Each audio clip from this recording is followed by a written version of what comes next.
Imagine a life na malayo sa pamilyang kinalakhan mo. Imagine going sa isang lugar na wala kang kakilala, isa kang estranghero. Yan ang buhay na pinili ko nung nangibang bansa ako. Sabi ko sa sarili ko, pangangailangan bago kagustuhan. Kailangan kong gawin to. Sa loob ng 5 taon, surprisingly, naging masaya ko. Di ko itatanggi na mimiss ko ang pamilya ko pero hindi din naman naging masalimuot ang buhay ko dito. Malayo man ako sa tunay na pamilya, may mga kapwa Pinoy ako na umaakay, kumukupup sa akin para hindi ako malunod sa trabaho. Mga taong di ko kaano-ano kung tutuusin pero ipinaramdam na sa hamon ng buhay may makakasama, may makakatuwang ako. Ako si Len, OFW, na din magawang ma-homesick dahil sa mga kasamang Pinoy na tinuturing kong pamilya abroad. At ito ang aking kwento.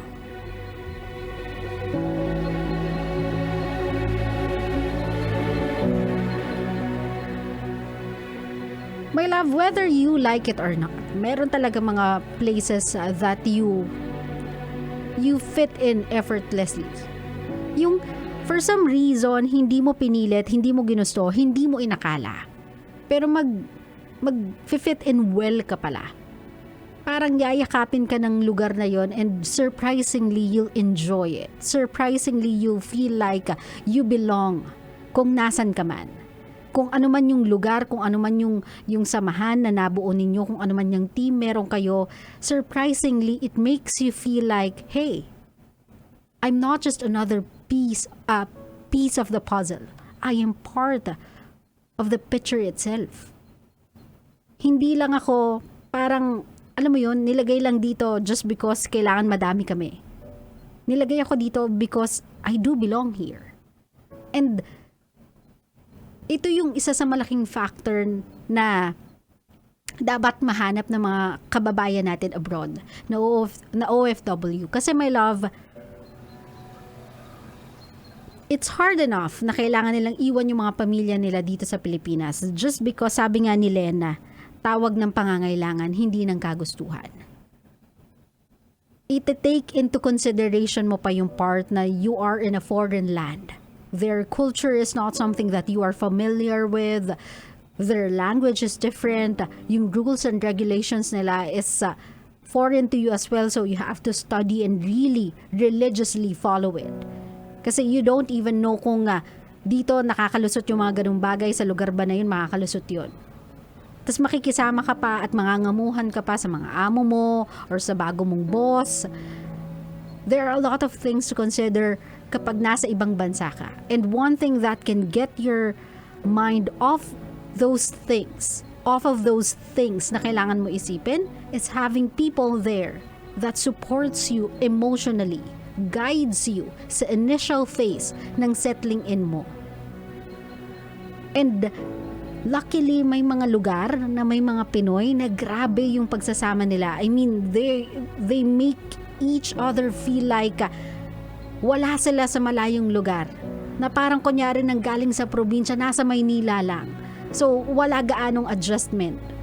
Some people do that sa ibang bansa. Some Pinoy do that sa ibang bansa so that hindi maramdaman ng mga kapwa nila Pinoy na sobrang nakaka-homesick. Kasi my love, kapag wala kang malabasan ng sama ng loob, ng frustration, ng kahit anong emotions mo, nakakabaliw eh.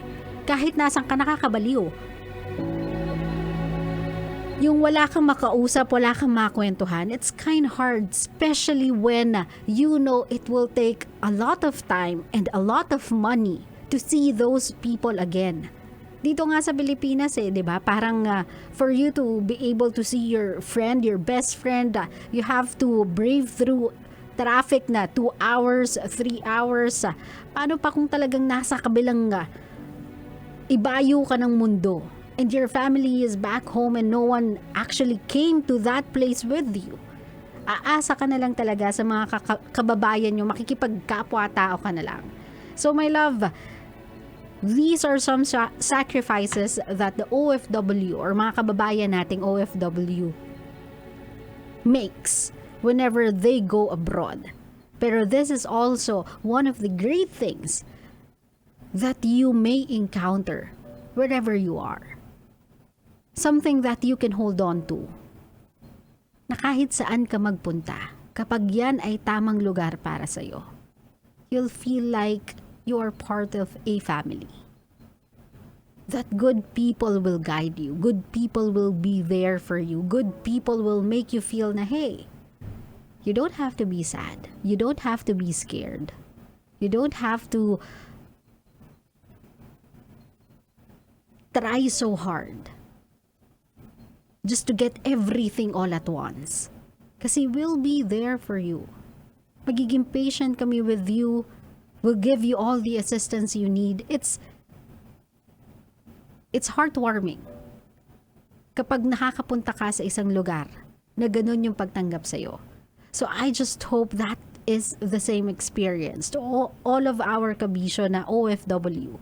Lalong-lalo na yung mga first time susubok abroad. Mga first time mangingibang bansa para magkaroon ng mas magandang future.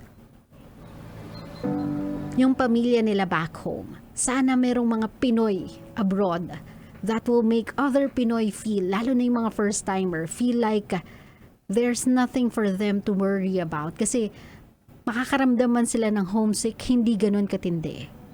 Kasi even with someone na hindi mo kaano-ano, even with someone na sa umpisa para sa'yo ay estranghero, if you give them time, if you are open to it,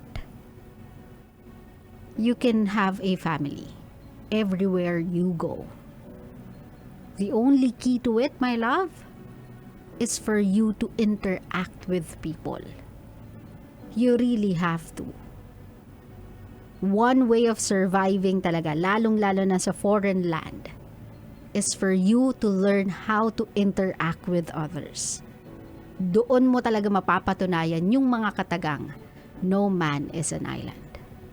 Believe me, sa dami-dami ng nakilala kong OFW, sa dami-dami ng mga close friends ko na OFW, yan yung sinasabi nila. If you wanna survive in a foreign place, in a foreign land, find someone, a group, a community, or a person that you can communicate and interact with and be with para hindi mo ganun katindi maramdaman yung homesick.